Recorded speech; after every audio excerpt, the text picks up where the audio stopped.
సువిశేషములను చూద్దాం. సువిశేషములను రండి.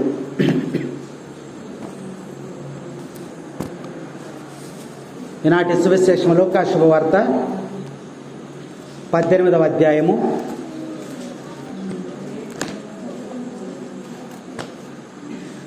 18వ అధ్యాయము 1వ వచనం.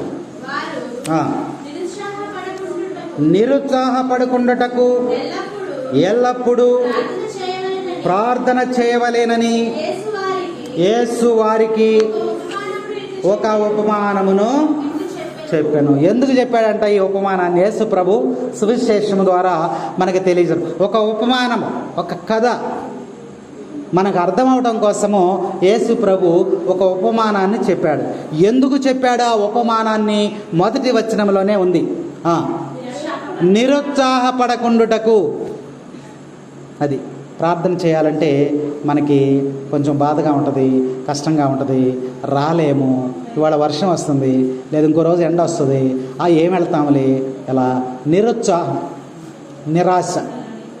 నిరుత్సాహపడకుండుటకై యేసు ప్రభు ఒక కథ చెప్పాడు. ఎల్లప్పుడూ ప్రార్థన చేయటానికి ఆయన ఒక కథ చెప్పాడు. నిన్ను ఉత్సాహపరచటానికి ఆయన ఒక కథ చెప్పాడు. నిన్ను ప్రార్థన ద్వారా పరలోకములు చేర్చడానికి ఒక కథ చెప్పాడు ఆయన. నువ్వు పట్టుదలతో ప్రార్థన చేసి నీకు కావలసినది నువ్వు సంపాదించుకోవాలని ఒక కథ చెప్పాడు. విడవకుండా నువ్వు ప్రార్థన చేస్తే దీవెన ఎలా వస్తుంది, ఆశీర్వాదం ఎలా వస్తుంది అని తెలియచేయటానికి ఆయన ఒక కథ చెప్పాడు. పదే పదే పదే పదే అడగటం ద్వారా నువ్వు ఏం పొందుకుంటావో ప్రభువు ఒక కథ ద్వారా ఆయన చెప్పాడు. ప్రార్థనలో నిన్ను ప్రోత్సహించడానికి ఆయన ఒక కథ చెప్పాడు.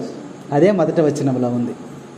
మరి ప్రభువు ఇంతగా ప్రయాసపడి కథ చెప్పినట్టుకి కూడా మనము నిరాశగా ఉంటే మరి మన జీవితాలు ఎలా ఉంటాయో ఇక ప్రభు మనకి ఈరోజు మనకి తెలియజేస్తూ ఉన్నాడు.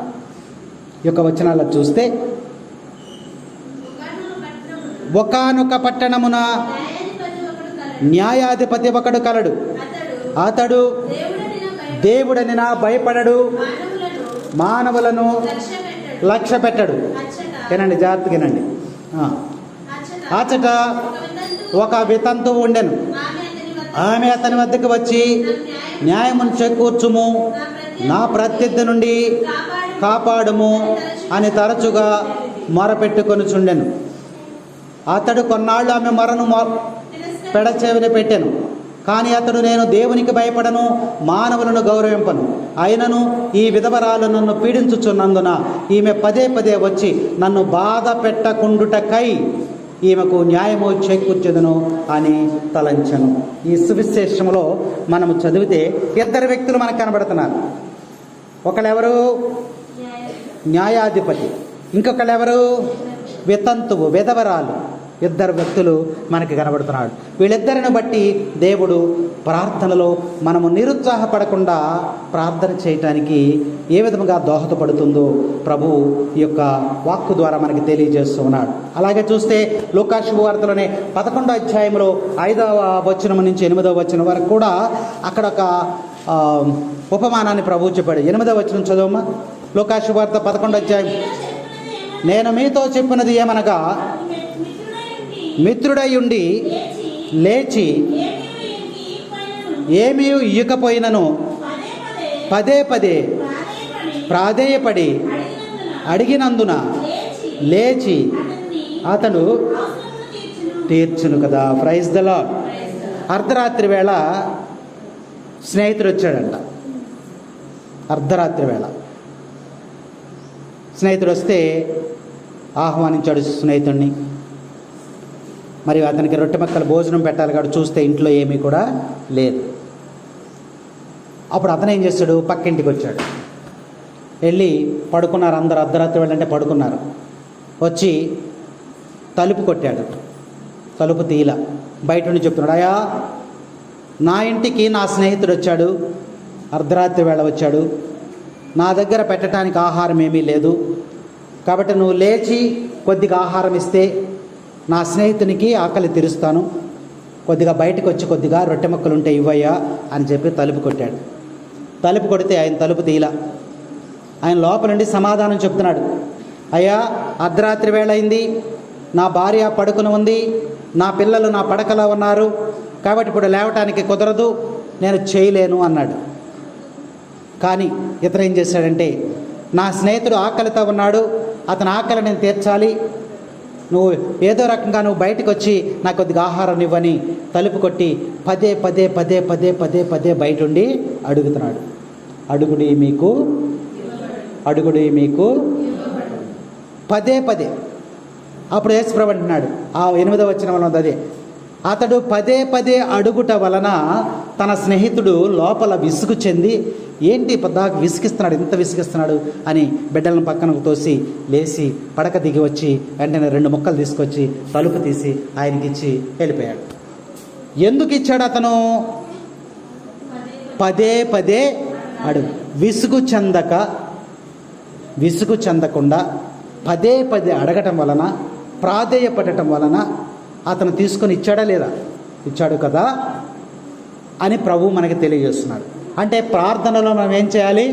విసుకగా పట్టుదలతో పదే పదే నిరంతరము ప్రభువుని విసిగించైనా సరే మనం అలా ప్రార్థన చేయాలని ప్రభువు ఈ యొక్క ఉపమానాన్ని మనకి తెలియజేస్తున్నాడు. నీకు కావలసినది పొందుకునే వరకు కూడా నువ్వు ప్రార్థన చేయాలి. ఆ రొట్టె ముక్కలు పొందడానికి ఎంతసేపు ప్రాధేయపడ్డాడు ఆయన? అతను ఇచ్చే వరకు కూడా. లోపల ఆయన విసుక్కొని ఏమైనా చేయి. అవునా? మన పిల్లవాడు ఉంటాడు, వాడు ఒక 10 రూపాయలు ఇమ్మంటాడు, లేవరా వెళ్ళిపో అంటాం, వాడు వెళ్ళడు, మనం ఏ పని చెప్పినా చేయడు, బడికి కూడా వెళ్ళడు, కొట్టు దగ్గరికి వెళ్ళడు, ఆ 10 రూపాయలు ఏడుస్తా కూర్చుంటాడు, ఏ పని చేయమన్నా చేయడు. అప్పుడు నువ్వేం చేస్తావు?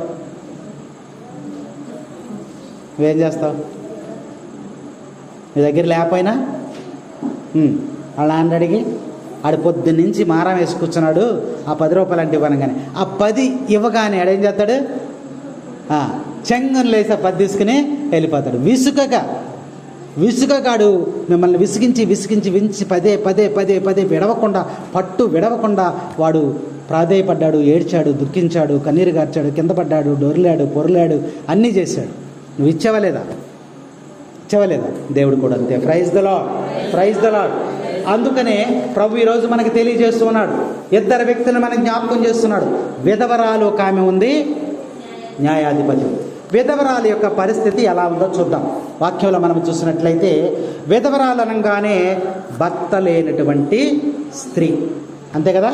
భర్త లేనటువంటి స్త్రీ, పైగా ఆమె పేద విధవరాలు. ఆమె ఎక్కడికి వచ్చింది? విన్నారు కదా, సువిస్ ఎక్కడికి వచ్చింది? న్యాయము చెప్పేటువంటి న్యాయాధిపతి దగ్గరికి వచ్చింది. బహుశా ఆమెకి పిల్లలు ఉండుంటారంటారా? పిల్లలు ఉన్నారంటారా? బహుశా ఆమెకి పిల్లలుంటే ఆ న్యాయం కోసం పిల్లల్ని అడిగేది, లేదంటే పిల్లలే న్యాయాధిపతి దగ్గరికి వచ్చేవాడు. ఈమె ఎందుకు వచ్చేది? ఒంటరిగా ఉంది, భర్త లేని స్త్రీ, పేదరాలు, ఆమె ఇక్కడికి వచ్చేదా? పిల్లలే వచ్చేవాడు. కాబట్టి పిల్లలు ఎవరో లేదు కాబట్టి ఆమె వచ్చింది, కాబట్టి ఆమెకు సంతానం లేదనే మనము అనుకుందాం. స్త్రీ మరియు విధవరాలు అయి ఉండి ఆమె ధైర్యం చేసుకుని న్యాయాధిపతి దగ్గరికి వచ్చింది. అంటే ఆమెకు ఎవరూ లేనట్టే మనకి అర్థం. కడు పేదరాలు, దీన స్థితిలో ఉంది, అవసరంలో ఉంది, న్యాయం కావాలని వచ్చింది. ఆ న్యాయాధిపతి దగ్గర విజ్ఞాపన చేస్తూ ఉంది, విజ్ఞాపన ప్రార్థన, బ్రతిమలాడుతూ ఉంది. అయా నా సమస్యకు పరిష్కారం చూపమని అడుగుతుంది. ఓపిక పట్టి ఉంది, విసుగు చెందటం లేదు, తగ్గించుకుంది, పదే పదే ప్రాధేయపడతా ఉంది. 3వ వచనంలో చదువు ఏమని రాసిందో? అచట ఒక వితంతువు ఉండెను. ఆ, ఆమె అతని వద్దకు వచ్చి ఉమ్, నాకు న్యాయము చేకూర్చుము. ఆ, నా ప్రత్యర్థి నుండి ఆ. కాపాడుము. తరచుగా వచ్చి ఎప్పుడు పడితే అప్పటికి వచ్చి పద్దాగా అడుగుతుందంట ఆయన్ని. ఈ న్యాయాధిపతిని బాధ పెట్టినటువంటి పేదరాలు, న్యాయాధిపతిని విసిగించినటువంటి విధవరాలు, న్యాయాధిపతికి కోపము తెప్పించినటువంటి విధవరాలు ఆమె. వాక్యంలో అదే ఉంది చక్కగా. కొంతమంది చెప్పే ఉంటారు ఆమెకి, అమ్మా నీకు ఇది న్యాయం చేయాలంటే ఎవరూ చేయలేరు, ఆ న్యాయాధిపతి దగ్గరికి వెళితే ఆయన నీకు న్యాయం చేస్తాడని చెప్పే ఉంటారు. అందుకని ఆమె అక్కడికి వచ్చి ఉంటుంది.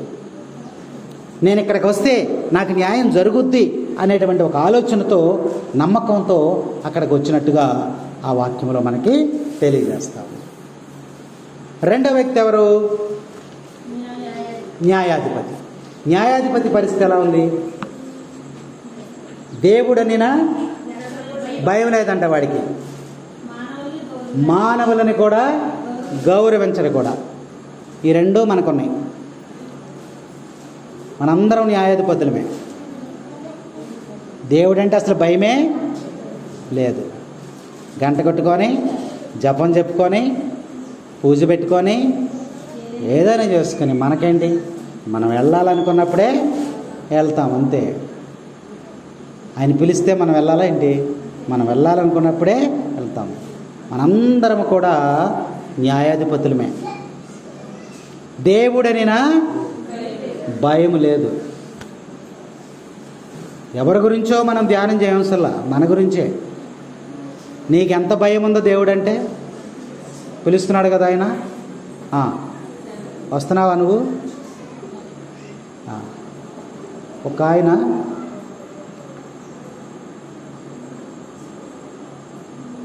పాత్ర నిండా నీళ్లు పోసాడంట. పాత్ర నిండా నూనె పోసాడు. నూనె పోసి అక్కడ నిలబెట్టి నూనె చుక్క కింద పడకుండా ఆ పాత్రని ఇక్కడికి తీసుకురా. చుక్క కింద పడిందా నీ తల నరికేస్తా అని రాజుగారు అక్కడ తీర్పిచ్చాడు. ఒకడికి తీర్పిచ్చాడు. చుక్క కింద పడితే శిరచ్ఛేదమే అని పెట్టి రమ్మన్నాడు. శిక్ష అది. ఇప్పుడు ఆ పాత్రని ఎంత జాగ్రత్తగా తీసుకొస్తాడమ్మాడు. ఎట్టబడితే అట్ట నడుచుకుంటూ వస్తాడా? ఒక్క చుక్క కింద పడితే ఏమవుద్ది? నరికేస్తారు, తల నరికేస్తారు. రాజుగారు ఆజ్ఞది. కాబట్టి ఒళ్ళు దగ్గర పెట్టుకుని ఒక్క చుక్క ప్రాణాన్ని కాపాడుకోవటానికి ఒక్క చుక్క కూడా కింద పడకుండా దానిని జాగ్రత్తగా తీసుకొస్తాడు. అది భయం, దేవుని యొక్క భయం. అందుకని నేను అంటున్నాడు, దేవుడని నేను భయపడను, మానవులను లెక్కబెట్టను, గౌరవించను. బహుక్రూరుడు, కఠినాత్ముడు, బండలాంటి వాడు, రాయి లాంటి వాడు, మూర్ఖపు మనిషి. జాలి, దయ, కనికరము ఇలాంటి ఏమి కూడా లేవు. 4వ వచనం చదవమ్మా. అతడు కొన్నాళ్ళు ఆమె మొరను తిరస్కరించను. వినలా. ఆమె వచ్చి ప్రాధేయపడుతుంది, అడుగుతుంది, పదే పదే అడుగుతుంది, రోజు వస్తుంది. ఆమె మొరను ఏం చేశాడంట? తిరస్కరించాడు. మనందరం కూడా ఈ లిస్టులోనే ఉంటాం. తిరస్కరించేటువంటి లిస్టులో ఉంటాం. అంగీకరించేటువంటి లిస్టులో మనం ఉన్నాం. ప్రతీదంతే. ఇతనికి పేరుకు మాత్రమే న్యాయాధిపతి, చేసేదంతా అన్యాయమే. పేరుకు మాత్రమే క్రైస్తవులం, పేరుకు మాత్రమే దేవాలయానికి వస్తున్నాం, కానీ ఎవ్వరి మాట మనము వినం. ఆడికి మనకి తేడా ఉంది? ఏం తేడా లేదు. ఆ న్యాయాధిపతికి మనకి తేడా ఏం లేదు. కాబట్టి ఆ వచనంలో ఉందో చూడమ్మా. తర్వాత వచనంలో 6వ వచనమా? 6వ వచనం చదువు.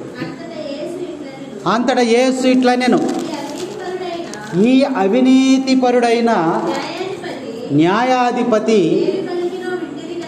ఏమి పలికినో వింటిరి కదా. అట్లే చాలు. ఎవరంటే ఈయన? ప్రభువే చెప్తున్నాడు. ఇతడు న్యాయం చేయడు, అసలు అవినీతిపరుడు. వాడు ఏమన్నాడంట? ప్రభువే చెప్తున్నాడు కదా. వాడు ఏమన్నాడంట? 5వ వచనం చదువు.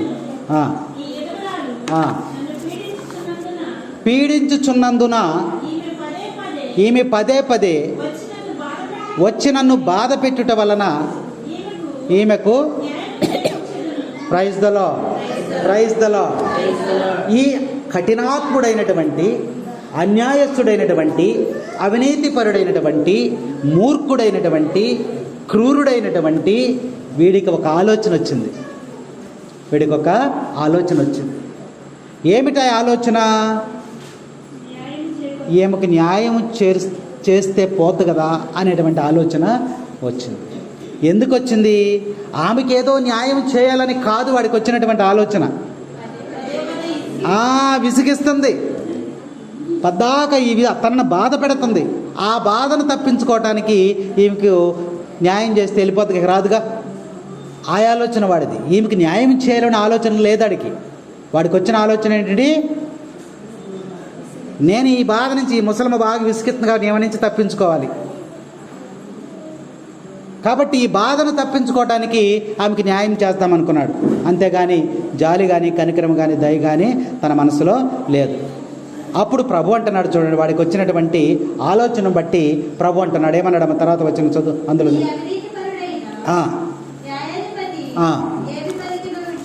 ఏమి పలికినా వింటారు కదా. అట్లే రేయింపవళ్ళు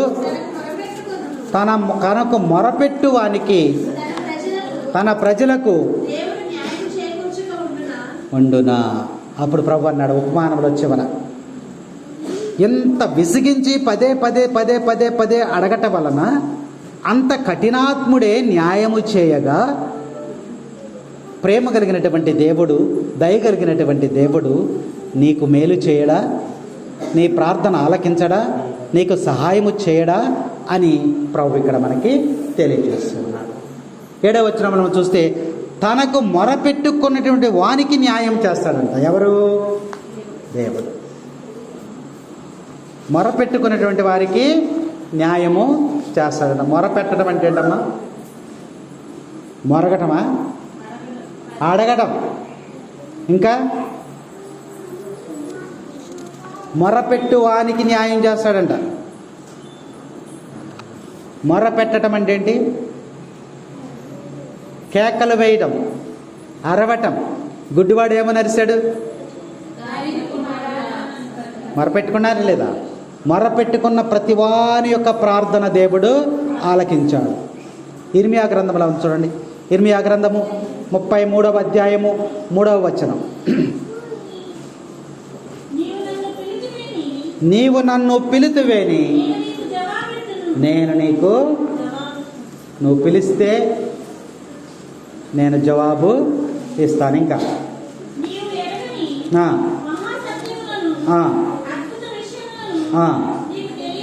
నీకు తెలియదు. ఏం చేస్తాడంటమ్మా ఆయన? బాధ కలిగినప్పుడు, నిరాశ నిస్పృహలు వచ్చినప్పుడు, విసుగు చెందినప్పుడు, బాధ మరీ ఎక్కువైపోయినప్పుడు, శోధన మరీ ఎక్కువైపోయినప్పుడు నువ్వు చేసేటువంటి ప్రార్థనలో కన్నీరు వస్తుంది. కన్నీటితో పాటు నువ్వు మూలుగుతూ ఉంటావు, ఏడుస్తా ప్రార్థన చేస్తావు, అంగలార్పుతూ ప్రార్థన చేస్తావు. దానినే మొర అంటాం. దానిని ఏమంటాము? మొర. మొర దేవుని వద్దకు ఖచ్చితంగా వెళుతుందని గ్రంథం మనకి తెలియజేస్తాము. నువ్వు పెట్టినటువంటి మొర దేవుని యొక్క పాద సన్నిధికి చేరుకుంటుందని వాక్యం మనకి తెలియజేస్తూ ఉంది. నువ్వు పెట్టినటువంటి మొరకి తగినటువంటి ప్రతిఫలాన్ని దేవుడు దయచేస్తానని యొక్క ఇర్మియా ప్రవక్త ద్వారా దేవుడు మనకి తెలియజేస్తూ ఉన్నాడు. యోనా ఎక్కడుండి ప్రార్థన చేశాడమ్మా? మొరపెట్టాడు. చేప కడుపులో ఉండి మొరపెట్టగా దేవుడు ఆయన ప్రార్థనను ఆలకించాడు. మరి దావీదు గారిని చూస్తున్నట్లయితే ఆయన ప్రార్థన చేస్తున్నాడు. అగాధ సముద్రములో ఉండి నేను ప్రార్థన చేయగా నా మొర నీవు ఆలకించావన్నాడు. హన్నా ఎక్కడ మొరపెట్టింది? ఎక్కడి నుంచో ఎక్కడ దేవాలయములో మొరపెట్టి ప్రార్థన చేయగా ఆ ప్రార్థన దేవుడు ఆలకించాడు. అవునా? కీర్తనల గ్రంథం తీయండి ఒకసారి. కీర్తనల గ్రంథము 50 అధ్యాయము 15వ వచనం. ఈ వాక్యాన్ని జాగ్రత్తగా మీరు వినాలి.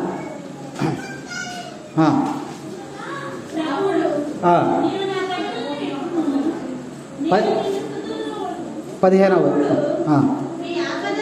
మీ ఆపదలలో మీరు నాకు మొరపెట్టుకొనిన నేను మీ బాధలను తొలగింతును. Praise the Lord, praise the Lord. చూడండి అక్కడ వాక్యంలో ఈరోజు సువిశేషంలో ఏమంటున్నాడు?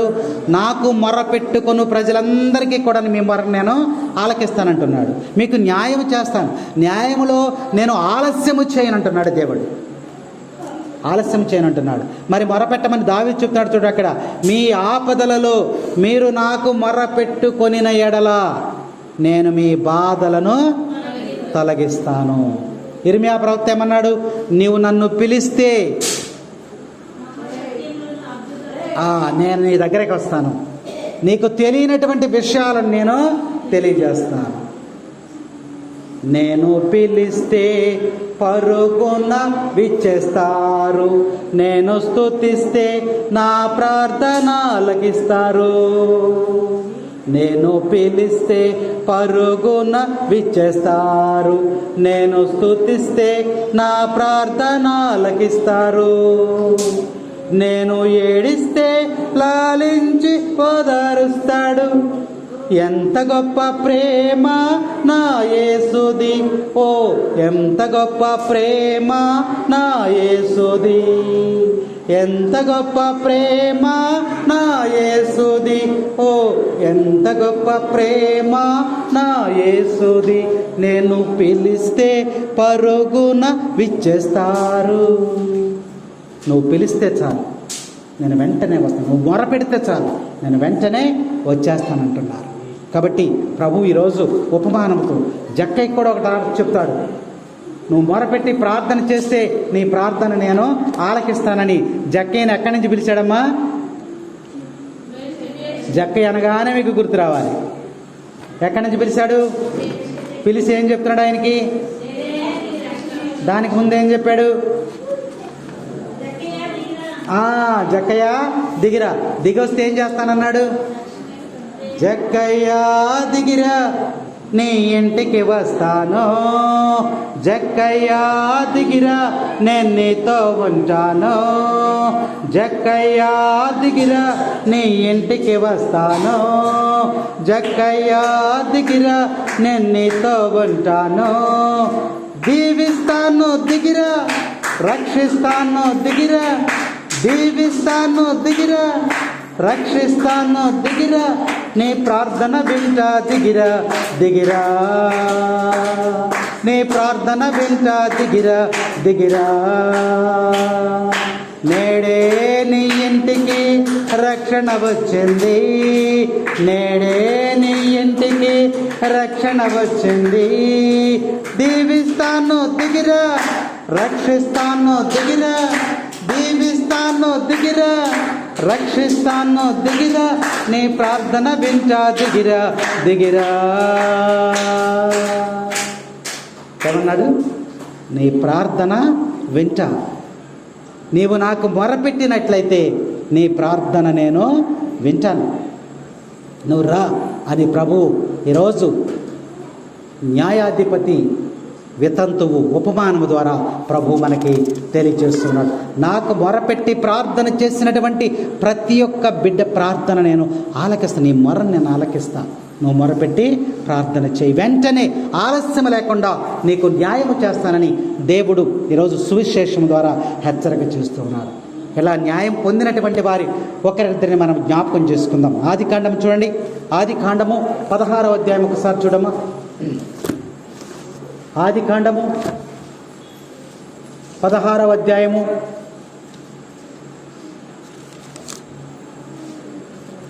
1 11వ వచనం. మరియు ఆ, దేవదూత దేవదూత ఆమెతో ఇట్లా నేను, ఆమెతో ఇట్లా నేను నీవు గర్భవతివి, నువ్వు గర్భవతివి. కుమారుడు కలుగును. చదువు. దేవుడు నీ మొర ఆలకించెను. ఉమ్, ఆ బిడ్డకు ఆ. ఇష్మాయేలు అని పేరు పెట్టును. ఆ, అతడు అడవి గాడిద వలె ఆ. స్వేచ్ఛగా తిరుగును. 16వ అధ్యాయము 11వ వచనం అమ్మా. ఆ, ఆమె తనతో మాట్లాడిన ఆ, దేవుని ఎలోరై అని పేరు పెట్టును. అది కాదండి. ఆ, ఓకే. 7వ వచనం చదవమ్మా. 7వ వచనం చదువు. ఎడారిలో ఆ, శూరునకు పోవు ఆ. త్రోవలో త్రోవలో త్రోవలోనున్న ఆ. నీటి బుగ్గ చెంత ఆ. దేవదూత ఉమ్. హాగారును చూచెను. ఆ. అతడు సారాయి దాసి. సారాయి దాసి. ఆ, ఆ. చదవమ్మ, పర్లేదు చదువు. నీవు ఎక్కడి నుండి వచ్చితివి? ఉమ్. ఎక్కడికి పోవుచుంటివి అని అడిగాడు. ఆ. ఆమె నా యజమానురాలు ఆ, సారాయి కోరు పడలేక ఆ. పారిపోవచ్చున్నాను అని చెప్పాను. మీకు తెలుసు కదా, అబ్రహాముకి 2 భార్యలు ఉన్నారు కదా. ఆ, ఎవరామె? అబ్రహాం భార్య పేరేంటి? సారాయి. ఆమెకి సంతానం లేకపోవటం వలన ఎవరిని వివాహం చేసుకున్నాడు? మళ్ళా తన దాసి అయినటువంటి హాగర్ని వివాహం చేసుకున్నాడు. చేసుకున్న తర్వాత ఒక కుమారుడు పుట్టాడు. కుమారుడు పుట్టిన తర్వాత అతనికి ఏం పేరు పెట్టారు? ఇష్మాయేల్ అని పేరు పెట్టారు. పేరు పెట్టిన తర్వాత ఇప్పుడు హాగరికి ఉన్నటువంటి ఇబ్బంది ఏంటి?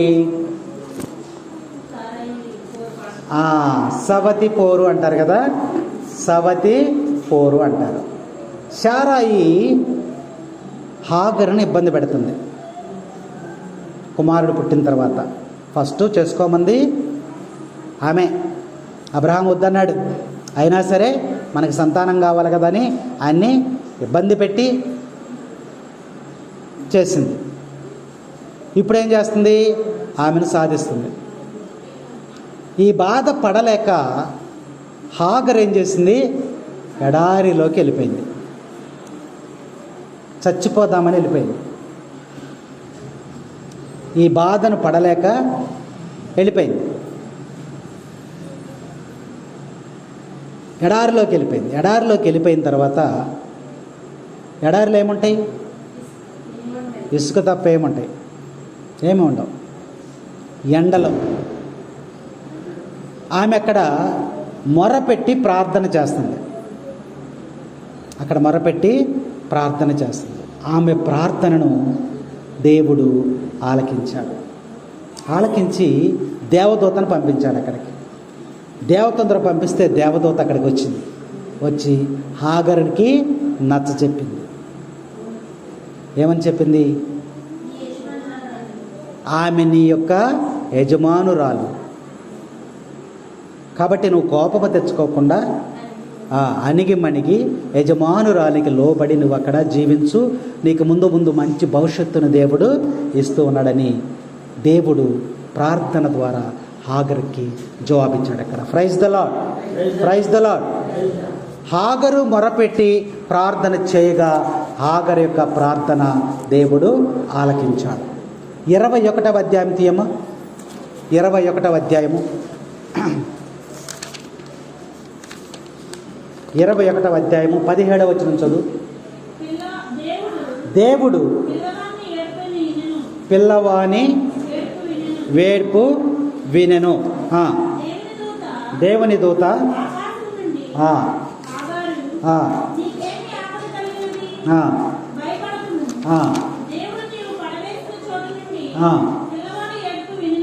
పిల్లవాని యొక్క ఏడ్పును వినెను. ఇక్కడ హాగరు యొక్క కొడుకు ఇష్మాయేలు దప్పికతో ఇక ఆ నీరు కూడా లేకపోతే చచ్చిపోతాడు. ఇక ఆ పిల్లవాని యొక్క ఏడ్పు మొర ఎవరు ఆలకించారు? దేవుడు ఆలకించి అక్కడ ఏం చేశాడమ్మా? అక్కడి నుంచి జలమును పుట్టించాడంట. ఏం చేశాడు? జలమును పుట్టించి ఆ బిడ్డ యొక్క దాహాన్ని తీర్చాడు. కాబట్టి నేను సామాన్యురాలుని కదా, నా మొర దేవుడు వింటాడా? నేను గురువుని కదా, నా ప్రార్థన దేవుడు ఆలకిస్తాడు. లేదా ఆయన సేవకుడు కదా, ఈయన ప్రార్థన ఆలకిస్తాడు. లేదా ఆయన భక్తుడు కదా, ఆయన ప్రార్థనకిస్తాడు. నేను సామాన్యమైన క్రైస్తవురాలను, పేదవాడను, నా ప్రార్థన దేవుడు ఆలకిస్తాడా అనేటువంటి ఆలోచన మనకు వస్తూ ఉంటుంది ఒక్కొక్కసారి. కానీ చిన్నవాని ప్రార్థన కూడా, చిన్నవాని మొర కూడా దేవుడు ఆలకిస్తాడు. అంటే నీ ప్రార్థన, నీ మొర దేవుడు ఆలకిస్తాడని వాక్యం మనకి ఇక్కడ చక్కగా తెలియజేస్తూ ఉంది. నిర్గమాకాండము 15వ అధ్యాయము 25వ వచనాన్ని ఒకసారి జ్ఞాపకుందాం. మోషే మొరపెట్టి ప్రార్థన చేసినప్పుడు ఆ మొరను దేవుడు ఆలకించాడు. అక్కడ ఎందుకు ఈ వాక్యాలు మనం ధ్యానం చేస్తున్నామంటే, నీకు కూడా నువ్వు మొరపెట్టి ప్రార్థన చేసినప్పుడు నీ ప్రార్థన దేవుడు ఆలకిస్తాడనేటువంటి విశ్వాసాన్ని మనం పెంపొందించుకొని మొరపెట్టి నువ్వు ప్రార్థన చేయాలి. నిర్గమాకాండము 15వ అధ్యాయము 25వ వచనం. మోషే యావేకు మొరపెట్టుకొనెను, యావే అతనికి ఒక చెట్టును చూపెను. మోషే దానిని నీటిలో వేయగా నీరు తీయగాయను. Praise the Lord, praise the Lord, praise the Lord. కొంచెం గట్టిగా చెప్పండి, praise the Lord, praise the Lord, praise the Lord. మోషే ప్రార్థన దేవుడు ఆలకించాడు. మోషే మొరపెట్టి ప్రార్థన చేశాడంట. ఎందుకు ప్రార్థన చేశాడు? అక్కడ ఇశ్రాయేలు ప్రజలను నడిపించుకుంటూ వెళ్తున్నాడమ్మ. అక్కడ ప్రజలను నడిపించుకుంటూ వెళ్తున్నాడు. ఆ ఎడారులు ఏముంటాయి, నీళ్లు దొరకవు కదా. 3 రోజులు అయిపోయిందంట వాళ్ళు నీళ్లు తాగి. తిండి లేకపోతే ఎట్టొకటి ఉంటాం, కనీసం నీళ్ళు అన్నీ ఉండాలి కదా. 3 రోజులు అయిపోయింది. 3 రోజులు అయిపోతే వీళ్ళందరూ వెళ్ళి ఎవరిని తిడుతున్నారు? మోషే గారి మీద తిరగబడిపోతారు. సరే, ఇక్కడ నీళ్ళు ఏమైనా దొరుకుతాయా అని చూసి దారిలో వస్తా ఎతుకుతా ఉంటే ఒక చోట కనపడిందమ్మా, ఒక చెలిమి కనబడింది. 22వ వచనం చదవమ్మా. రెల్లు సముద్రము వద్దనున్న విడిది నుండి ఇశ్రాయేలీలు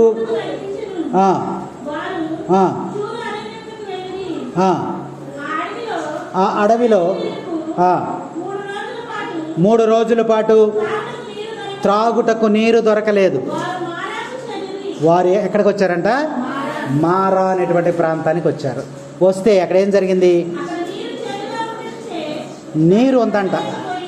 చిన్న కొలను అక్కడ గుంట ఉంది. ఆ గుంటలో నీళ్లు కనపడాయి. నీళ్లు కనపడేసరికి ప్రాణం లేసి వచ్చింది వాళ్ళకి.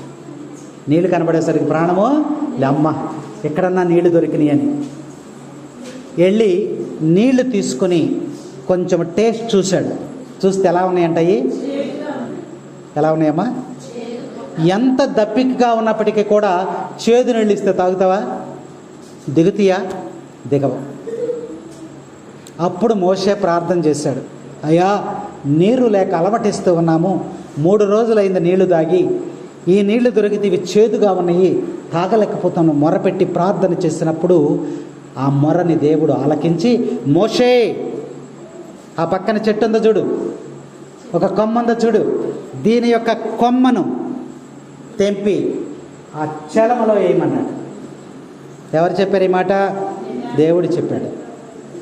అప్పుడు వెంటనే మోషే వెళ్ళి ఈ చెట్టు ఉన్నటువంటి కొమ్మను తీసుకుని వచ్చి ఇరిచి ఆ నీళ్ళలో వేసాడు. వేస్తే చేదుగా ఉన్న నీళ్ళని ఎలా మారిపోయినాయమ్మా?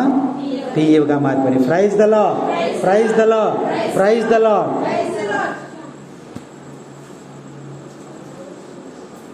తీయగా మారిపోయింది. ఈ కొమ్మ ఎవరు అంటే, ఈ కొమ్మ ఎవరు? యేసయ్య. చేదుగా ఉన్నటువంటి నీ జీవితంలో,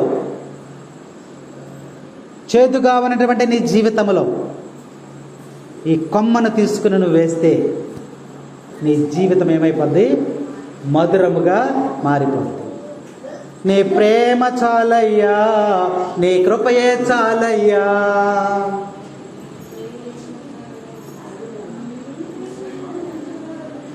అది ఎందుకు పాడానో కూడా మీకు అర్థం కావట్లా. మీరు పాడాలనే, నీ ప్రేమ చాలయ్యా, నీ కృపయే చాలయ్యా.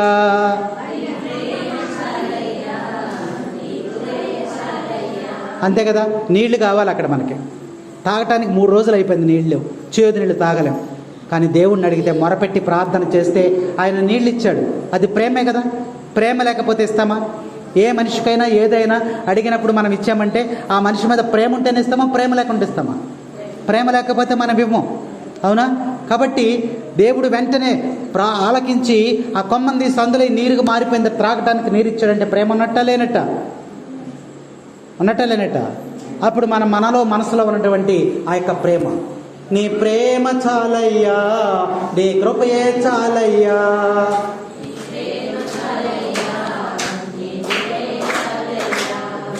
ఓ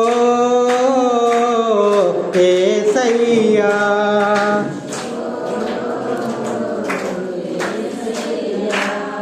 కృపయే చాలయ్యా, నీ కృపయే చాలయ్యా,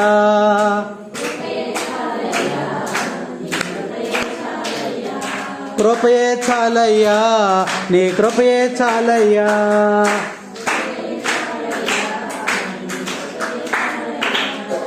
మారాను మధురముగా మార్చావయ్యా, బండ నుండి జలమును కార్చావయ్యా, మారాను మధురముగా మార్చావయ్యా, బండ నుండి జలమును కార్చావయ్యా, నీ ప్రేమ చాలయ్యా, నీ కృపయే చాలయ్యా, నీ ప్రేమ చాలయ్యా, నీ కృపయే చాలయ్యా. ఏం కావాలి అక్కడ? నీరు కావాలి. చేదు నీరు ఏమైపోయింది? మంచినీరు అయిపోయింది. అందరూ కూడా దప్పిక తీర్చుకున్నారు. నీ అవసరతలు చేదుగా ఉన్నాయి, నీ జీవితము చేదుగా ఉంది. ఆ చేదుగా ఉన్న జీవితంలోనికి నువ్వేమేయాలమ్మా? యేసుక్రీస్తు అనేటువంటి కొమ్మను నీ జీవితంలో వేసుకున్నట్లయితే నీ జీవితం ఎలా మారిపోతుంది? మధురముగా మారిపోతుందని ప్రభువు ఈ యొక్క సువిశేషం ద్వారా హెచ్చరిక చేస్తూ ఉన్నాడు. హన్నా జీవితం ఎలా ఉంది? చేదు జీవితము. సమాజము తిరస్కరించింది, హేళన చేశారు, అవమానించారు. చివరికి ఆమె చేదు జీవితము ఏంగా మారిపోయింది? మధురముగా మారిపోయింది. మొరపెట్టి ప్రార్థన చేయటం ద్వారా నీ జీవితం అంతా కూడా ఏమైపోద్దమ్మా? మధురముగా మారిపోతుందని వాక్యం మనకి ఇక్కడ హెచ్చరిక చేస్తూ ఉంది. ఇశ్రాయేలు ప్రజలు నీళ్ల కోసం మొరపెట్టినప్పుడు ఆ నీటిని దేవుడు వారికి దయచేశాడు. అలాగే మరి మోషే మిరియామును గురించి మొరపెట్టి ప్రార్థన చేసినప్పుడు ఆమెకు చిన్న పిల్లలాంటి దేహమును ఆమెకు ఇచ్చాడు. వాక్యంలో చూస్తే సంఖ్యాకాండము 12 సంఖ్యాకాండము 13 ఒకసారి చదవమా. మోషే ప్రభువునకు మొరపెట్టి ప్రభు ఈమెకు స్వస్థత దయచేయమని మోషే మొరపెట్టి ప్రార్థన చేశాడు. ఈ యొక్క మిరియాముకున్న రోగం ఏంటమ్మా?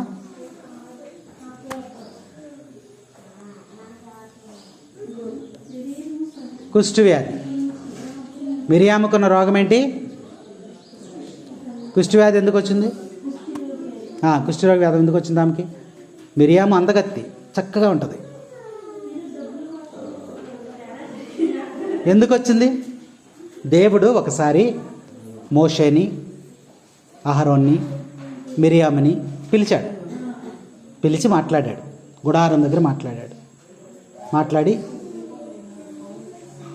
అహరోన్ని, మిరియాముని పంపించి దేవుడు మోషేతో మాట్లాడి విషయం ఎలా చేయండి అని చెప్పాడు. బయటికి వచ్చిన తర్వాత దేవుడు నీతోనే మాట్లాడతాడా, మాతో మాట్లాడ్డా అందంట. ఏముంది? దేవుడు నీతోనే మాట్లాడతాడా, మాతో మాట్లాడ్డా అని దేవునిని ధిక్కరించి మాట్లాడింది. దేవుణ్ణి హేళన చేసి మాట్లాడింది, దేవుణ్ణి అవమానించి మాట్లాడింది. వెంటనే ఏమొచ్చేసింది ఆమెకి? కుష్ఠవ్యాధి వచ్చేసింది. వెంటనే కుష్ఠవ్యాధి వచ్చేసింది. అప్పుడు మళ్ళీ ఎక్కడికి వెళ్ళింది? మోషే దగ్గరికి వెళ్ళింది. అయ్యా నన్ను క్షమించు, దేవుణ్ణి నిందించాను, నిన్ను కూడా నిందించాను, నన్ను క్షమించి నాకు స్వస్థత దయచేయమని అడుగయ్యా దేవున్నప్పుడు మోషే మోకరించి చేతులెత్తి మొరపెట్టి ప్రార్థన చేశాడు. మోషే ప్రార్థన దేవుడు ఆలకించాడు. మొర్రపెట్టి మోషే మొర్రను ఆలకించి వెంటనే ఏం చేశాడు? మిరియాముకి స్వస్థత ఇచ్చాడు. చిన్న పిల్లలాంటి దేహంలాగా వచ్చేసిందంట. Praise the Lord, praise the Lord. అందుకని అంటున్నాడు సువిశేషం ఏమంటున్నాడు? నాకు మొర్ర పెట్టినటువంటి ప్రజల యొక్క ప్రార్థన నేను ఆలకిస్తాను, ఆలస్యము చేయను, వెంటనే జవాబిస్తానన్నాడు. వెంటనే జవాబిస్తాడు. వాక్యంలో చూడండి, నిర్గమాకాండములో 17వ అధ్యాయంలో, నిర్గమాకాండములో 17వ అధ్యాయం చూడమ్మా, 4వ వచనం. మోషే యావేకు మొరపెట్టుకొనెను. ఆ, అతడు, నేను ఈ ప్రజలతో ఎట్లు వేగుదును? మోషే యావేకు మొరపెట్టుకొనినది జ్ఞాపకం చేసుకోండి. మొరపెట్టి ప్రార్థన చేయాలి. అక్కడ చెప్పిన వాక్యంలో ఏముంది? అక్కడ మోషే యావేకు మొరపెట్టుకొనెను. అతడు, నేను ఈ ప్రజలతో ఎట్లు వేగుదును? ఇంకా కొంతసేపు వారు నన్ను రాళ్లతో కొట్టుదురు. చూసారా? ప్రజలతో చాలా కష్టం. ఒక గురువుగా, ఒక సేవకుడుగా ప్రజలను పరిపాలించడం అనేది చాలా కష్టం. సమయం వచ్చినప్పుడు తేనెటీగల్లాగా లేచిపోతారు అందరూ. కంట్రోల్ చేయటం చాలా కష్టం. మోషే కూడా అదే. ఈనాడే కదా, ఆనాటి నుంచి కూడా ఉంది. ఆయన ఏమంటున్నాడు దేవుడితో? చూడండి అక్కడ 4వ వచనమా, నేను ఈ ప్రజలతో ఎట్లు వేగుదును? ఇంకా కొంతసేపు ఉంటే రాళ్లతో కొట్టి కూడా నన్ను వీళ్ళు చంపేస్తారు. తర్వాత ఏంటి?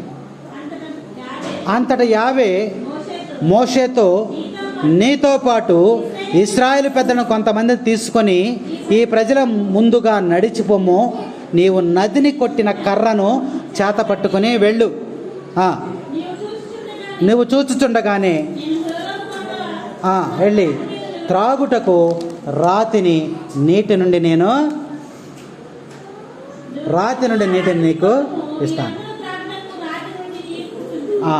మోషే మొరపెట్టి ప్రార్థన చేయగా ఏం చేశాడు? అక్కడ సమాధానం వెంటనే వచ్చేసింది. 5-6 వచనాలు చూస్తే వెంటనే సమాధానం వచ్చేసిందని ఇక్కడ వాక్యం మనకు చక్కగా తెలియజేస్తుంది. కాబట్టి ఈరోజు సువిశేషములో ప్రభువు చక్కని ఉపమానం ద్వారా మనకి తెలియజేశాడు. ఆ ఉపమానంలో ఎవరున్నారమ్మా? వితంతువు, న్యాయాధిపతి. న్యాయం చేశాడా? చేయలా. పదే ఆయనను విసిగించినందువలన ఆయన న్యాయము చేశాడు. అలాగే నువ్వు ప్రార్థన చేసిన ఎడల, విసుకగా నువ్వు ప్రార్థన చేసిన ఎడల, నువ్వు దేవుని నుంచి మరి యొక్క సమాధానాన్ని నువ్వు పొందుకుంటావు. ఎంతసేపు చేస్తావు నువ్వు ప్రార్థన? కొద్దిసేపు చేయగానే వెంటనే మనము సతికిలబడిపోతాం. కానీ విసుకగా ప్రార్థన చేయటం ద్వారా నువ్వు మేలు పొందుదు. అందుకనే ప్రభు ముందే చెప్పాడు మనకి. ఏమని చెప్పాడు ముందుగానే? వెడతెగక ప్రార్థన చేయుటకు ఉత్సాహపరచటానికి ఆయన ముందుగానే ఉపమానాన్ని మనకి తెలియజేశాడు. కాబట్టి ప్రార్థన ఎడల మీరు విసుకక, ఎడతెగక ప్రార్థన చేసినప్పుడు నీవు, నీ కుటుంబము దీవించబడతావు, ఆశీర్వదించబడతావు. వాక్యం మనకి తెలియజేస్తూ ఉంది. మీకు లోగడ కూడా చెప్పున్నాను కదా, ఒక 2 కప్పలు ఎక్కడ పడిపోయినాయి అంట? 2 కప్పలు పెరుగు బకెట్లో పడిపోయింది. కప్ప, ఇందులో ఒక కప్ప పడిపోయింది, ఇందులో ఒక కప్ప పడిపోయింది. పెరుగు ఎలా ఉంటుంది? పెళ్లి కొడుకు చెప్తాడు, రేపు పెట్టాలిగా మనకి. పెరుగు ఎలా ఉంటుంది? చిక్కగా ఉంటుంది. అంతేగాని బకెట్లో చిక్కగానే ఉంటుంది కదా. ఆ కప్ప పడింది, ఈ కప్ప పడింది. పడిన కప్ప బరువుకి ఏమవుతుందంటే లోపలికి దిగిపోతున్నాయి. కప్పలు లోపలికి దిగిపోతున్నాయి.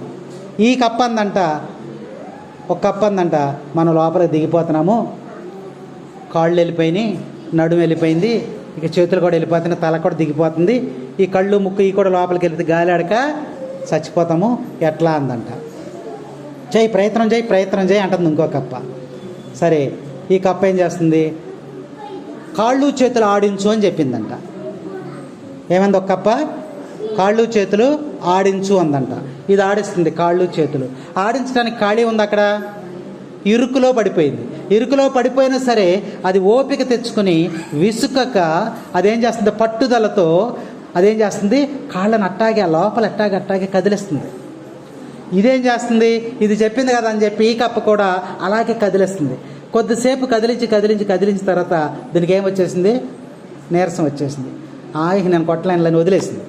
వదిలేస్తే ఆ కప్ప ఏమైపోయింది, నెమ్మదిగా దిగిపోయింది కిందకి.